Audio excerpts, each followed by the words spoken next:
joined by Russian journalist and espionage historian Alexander Vassiliev. Hello to you. Thank you for joining us on Sky News this afternoon.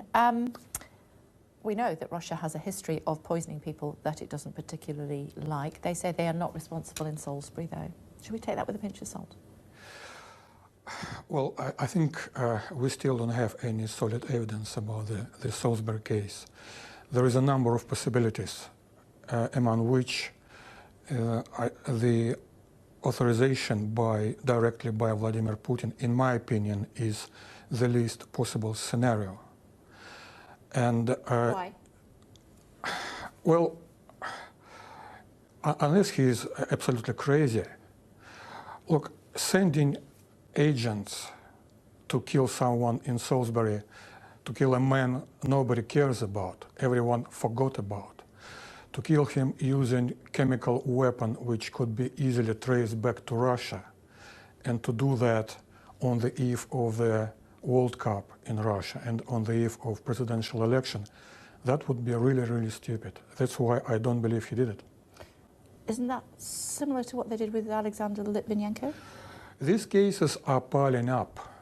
There are a lot of cases, but I think that we should examine each case separately. And I would urge anyone who is interested in Alexander Litvinenko's story to read the official report about that case and to try to find just one solid evidence in that. So you don't think Russia was responsible for Alexander Litvinenko's death?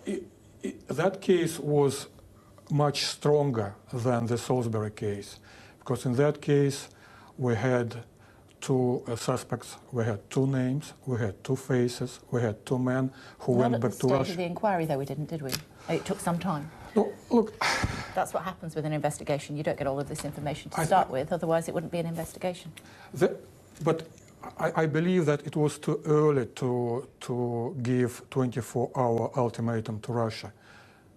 I think it was too hasty. What do you think the ultimatum was?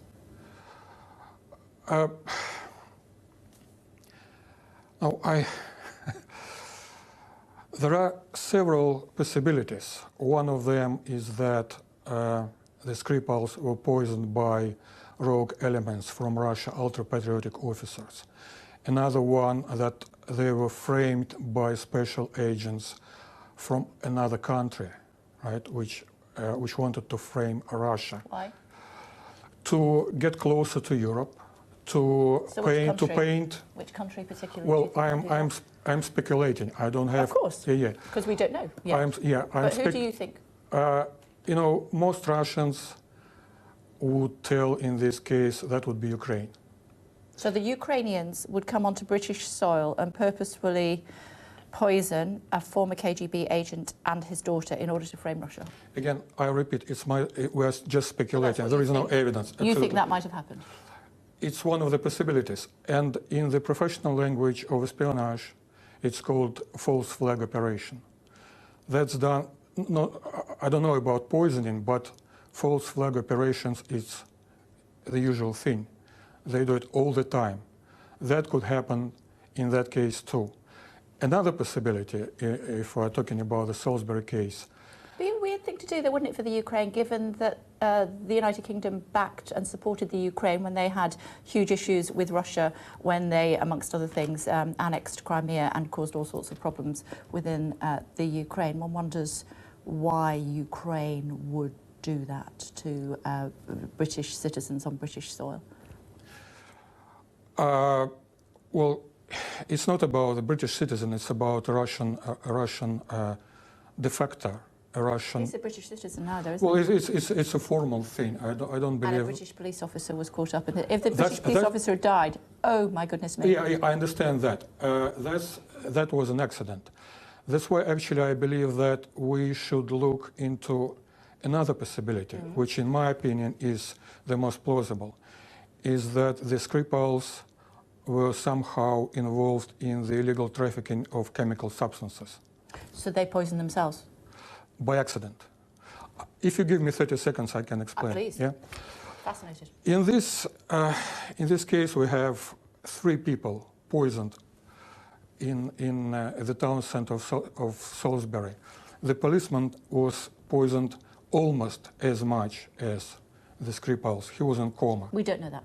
He was in coma. He wasn't as poisoned as much as them. They are critically ill and may not make it. He's out of hospital. But Anyway, he go was, on. he was, Tell me he your was, story. Tell me your yeah, story. he was strongly poisoned, which means that the poisoning took place approximately at the same place and at the same time.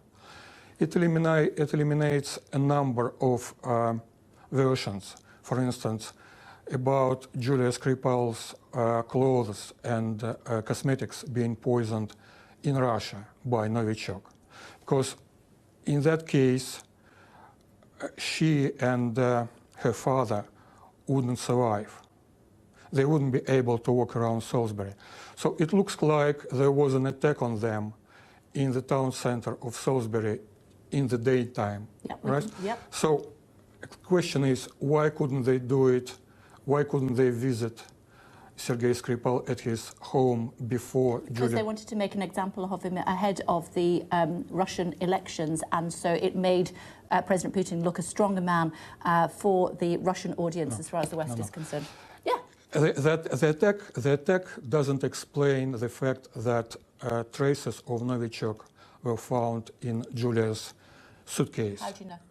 It was in the papers. No. It was in the papers. It was in the If papers. you're Russian, you're either accepting that this investigation is going on and these facts are all true, or you're not. You can't cherry pick them. No. Look, first of all, I'm a British citizen. I've been living in this country for 22 years. It was in many papers that there were traces at Sergei's home, at Sergei's car. There was a theory. We're slightly running out of time, and I'm sorry about that because I'd like to talk to you for much longer. We have to wait to find out what the police investigation is. We have to find out where this Novichok was built. If I can just make my point, Novichok was constructed or wherever it is from, we don't know yet. We will find out in the fullness of time by third parties, not just by the British. If it is found that it is a nerve agent that has been supplied by Russia, what do you think Britain should do, given that you're a British citizen? Well, first of all, we should. There is a difference. You could answer my question. Yeah, one option is it was authorized by Putin himself.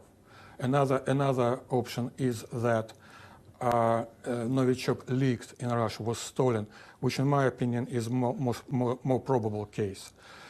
In that case, the reaction should be, not as strong as in the first case. Well, expel more diplomats.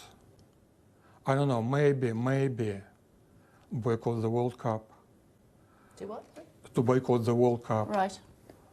So two people potentially are dead, and boycotting the World Cup is probably the appropriate response. Yeah, that's true. That would be terrible. Frankly speaking, I haven't thought about it because I don't believe Putin authorized the assassination in Salisbury. Okay.